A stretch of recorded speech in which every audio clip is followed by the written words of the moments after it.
Assalamualaikum student. I hope you all are fine. This is your week 4th assignment, your class 6 and subject science.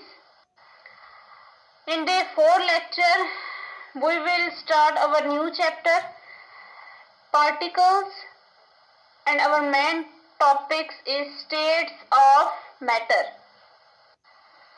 The substance around us exists in three forms: solid, liquid and gas. The substance around us exists in three forms: solid, liquid and gas. We call these the three physical states, or we can say that these are called physical states of matter. These are called types of matter. Solid, liquid and gas are called types of matter.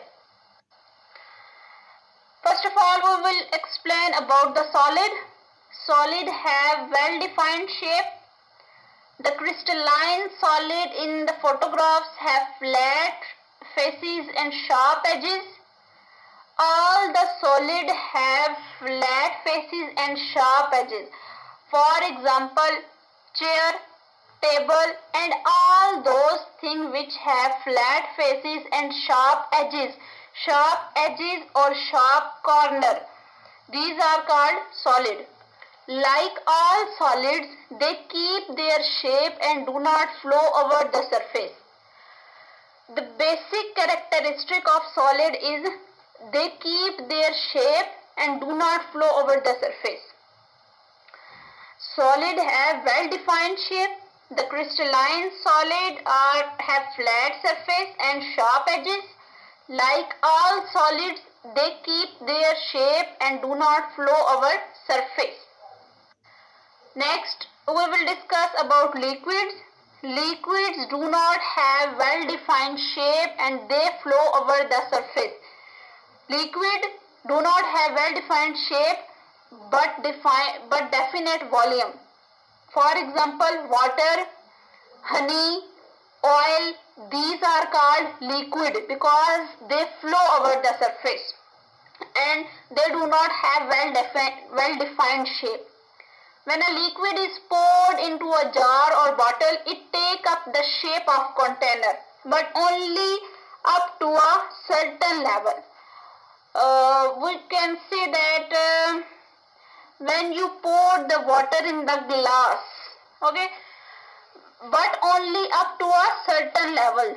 This level are called their volume.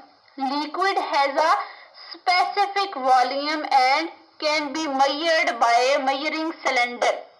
Liquid has a specific volume and can be measured by a measuring cylinder.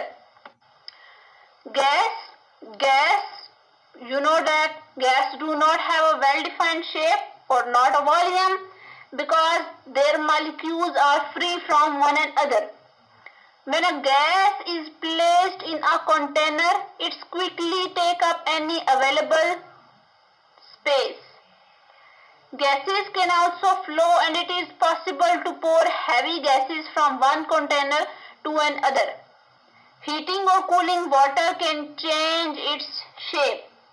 Okay, heating or cooling water can change its shape. For example, when we freeze the liquid, it cool down and it change into ice. Or when we melt or when we boil the ice, it convert into gases. So these are the different examples of solid, liquid and gas. Okay, is it for today? Kindly read your lecture in daily basis. Thank you.